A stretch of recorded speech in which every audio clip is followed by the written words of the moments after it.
Wait, what? Hold up. I gotta give me a second to fathom this. Okay. It's incredibly difficult to lead when there's adversity. Zach Taylor says he had about 12 conversations in his office about yesterday. Okay. What do you think the head coach's job is to do? I'm sorry, but what do you think the head coach's job is to do? The head coach's job is to lead the team. Not just in very nice, sweet, awesome spots when you're winning, when you're going to the Super Bowl, when you're the best team in football. No. You're going to have to lead the team when everything went wrong, when everyone is against you, when everyone is calling for your head.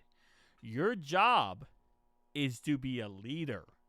Your job is to use these times when you're fighting adversity and blossom from them. Show how, yes, you can go through this crap, but in the end, you can still come out with a positive situation. You can still come out on the other side in a positive way.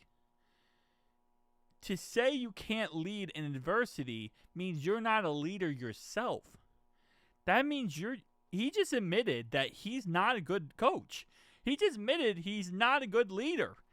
Bro, did we get him?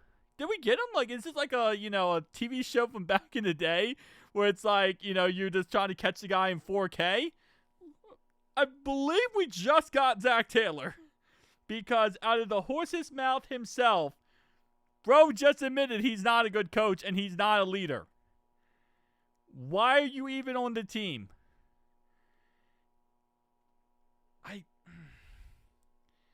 If you can't go through adversity and can't coach through adversity, find another team to play on or coach. Or just don't be a coach at all. Because that's 90% of football. Adversity is what football is. You go through so much crap when it comes to football, and you just have to keep grinding, keep figuring out different solutions, keep figuring out new and more ways to get crap done. That's what football is. Zach. This better be like the most out of context crap I've ever heard in my life. Because I don't even think, who says this? Bro, who says, yeah, it's incredibly difficult to lead when there's adversity? No, that's what makes you a great coach. That's what makes you a competent coach. If anything, he kills me. I swear. He absolutely kills me. Every single time I think Zach can't say something that's stupider than ever before, he finds a way to do it. He finds a way to completely amaze me with how stupid the comments he makes that comes out of his mouth like absolutely nothing. Who says this as a coach? Like, you need to be able to deal with it. You need to be able to deal with anything that comes your way. My brain is fried. Because I never thought I'd hear a coach say this exact thing. Yeah, listen. And I will also say it also comes down to the rest of the team when it comes to the rest of our quote-unquote leaders on our team, other than Joe Burrow and Jamar Chase and T. Higgins, but like our team captains who haven't really been living up to expectations. So, fire him. Like, what are we doing at this point? The guy he just admitted he cannot lead under adversity. It's incredibly difficult. Dude, that's what you're getting hired to do. You're getting hired to go against everything that's against you and figure out a way to succeed and be successful. That's what a leader does. That's why everyone looks upon you and sees, what should we do? If you're sitting there going, I don't know. What am I supposed to do? Then you're going to lose. You're going to have issues. That is, oh man. You know, normally he just gives us word salad. I see why he normally gives us word salad, because if this is his other take, other than just stupid word salad, that's something, man. But 12 conversations in his office, yeah. Better be, hey, who are we going to get to replace you when we fire you? Because bro needs to just be absolutely canned. Like, it's done, bro. It's absolutely done. We need a coach that can lead in adversity. We need a coach, a GM who can figure something out in adversity. That's what we need. Zach, you just put the nail in the hammer. The problem is you can't get it done. You can't lead. You can't do what we need you to do. That's insane, bro. That's insane to admit that out loud. I always appreciated his game. He respects Mike Vrabel, okay? I think the proof's in the pudding with the way he handled himself. Zach Taylor defending Jamar Chase's character.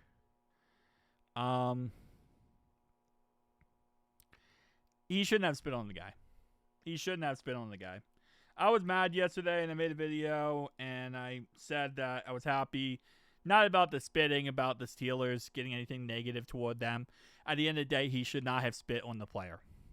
You don't spit on another player. That's just kind of how it works, you know. And I was upset, and I was ticked off. But at the end of the day, you don't do that. That's disgusting. That's B behavior, and he should have. If anything, if you wanted to do something back at the player, punch the player or hit the player or jab the player. But doing that is not what you should be doing. It's incredible difficult to lead. Yes. Says he has, Zach Taylor says there's more than just poor tackling that goes into personnel changes, lining up properly, calling it right, defense substitution, etc. Yep. And I do want to show you this. Why, you know, this was not called, by the way.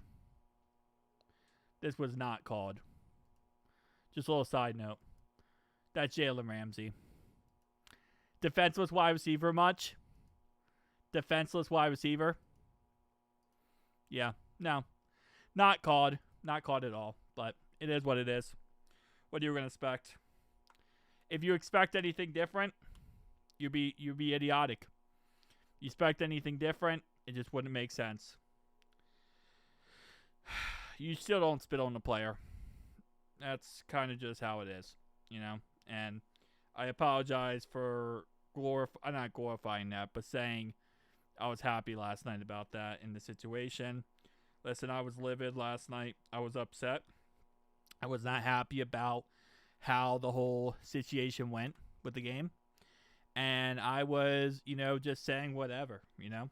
And that happens after football games. I'm very passionate. I'm very, you know, I go crazy during football games. You already know that if you watch the channel. And at the end of the day, I shouldn't have said that. I shouldn't have said that. Should never spit on the player. Should never do that stuff. You should also never try to end a player's career and try to destroy their spinal cord by doing this crap either. Two things can be wrong at the same time. Jamar Chase was wrong for spitting on the guy, and also wrong for Jalen Ramsey being a piece of crap. I don't take back my statement that Jalen Ramsey is a piece of crap, and he's a scumbag. And Connor Haywood also punched Joe Flacco in the ribs. And I don't take that back. I don't take that back. That the Steelers are still the dirtiest team in the NFL, and they're still a bunch of scumbags. And I'm not taking that statement back. But I will take a statement back that, yes, he should not have spit on the player. That is Bush League material, and you don't spit on another player. That's disgusting, and that is deplorable, and that is a lack of character in that context in that moment. But again, I will not take back, fluff the Steelers, and that statement will forever be true.